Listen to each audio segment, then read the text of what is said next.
Megastar Ram Charan నటించిన game changer సినిమాపై mixed talk వచ్చింది. అయినా కూడా ఆ సినిమా తొలి రోజు మంచి కలెక్షన్స్ రాబట్టింది. కానీ సినిమాపై విపరీతమైన నెగిటివిటీ జరిగింది.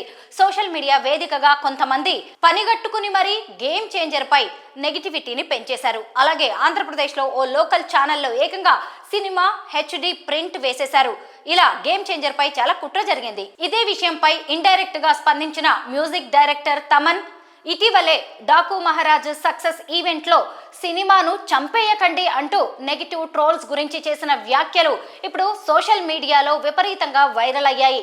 అయితే తాజాగా ఈ వ్యాఖ్యలపై మెగాస్టార్ చిరంజీవి స్పందించారు. తమన్ నెగిటివ్ ట్రోల్స్ గురించి మాట్లాడుతూ సక్సెస్ వచ్చిందని చెప్పాలంటే కూడా ఇప్పుడు నిర్మాతలకు చెప్పబుద్ధి కావడం లేదు. అలా చెబితే అతడిపై మళ్ళీ ఏదో నెగిటివ్ గా ట్రోల్ చేయడం, ట్రెండ్ చేయడం జరుగుతుంది. మీరు చేసే నెగిటివ్ ట్రోల్స్ వల్ల నిర్మాతల జీవితాలపై ఎఫెక్ట్ పడుతుంది. మన సినిమాను మనమే చంపేసుకుంటే ఏం బతుకుతున్నాం అనేది అర్థం కావడం లేదు. విపరీతమైన ట్రోల్స్ వల్ల బాధగా ఉంది.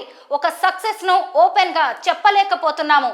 ఇది ఎంత దురదృష్టకరం. మీరు పర్సనల్ గా కొట్టండి, కానీ సినిమాను చంపేయకండి, అదే నేను వేడుకుంటున్నాను అంటూ చెప్పారు తమన్. దీనిపై చిరు స్పందిస్తూ, డియర్ తమన్, నిన్న నువ్వు మాట్లాడిన మాటలు హృదయాలను తాకేలా ఉన్నాయి.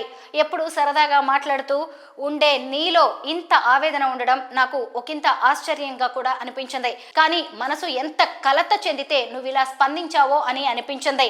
సినిమా విషయం అయినా, క్రికెట్ అయినా, మరో సామాజిక సమస్య అయినా సోషల్ మీడియా వాడుతున్న ప్రతి ఒక్కరూ తమ మాటల తాలూకు ప్రభావం ఆ వ్యక్తుల మీద ఎలా ఉంటుందని ఆలోచించుకోవాలి. ఎవరో అన్నట్టు మాటలు ఫ్రీనే. Words can inspire and words can destroy. Choose what you wish to do.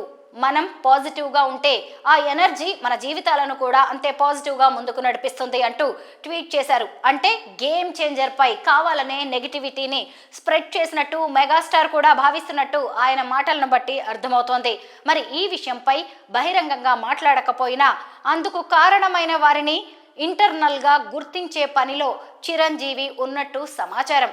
Thaman వ్యాఖ్యలతో పాటు చిరు స్పందించిన తీరుపై మీ అభిప్రాయాలను కామెంట్స్ రూపంలో మాకు తెలియజేయండి.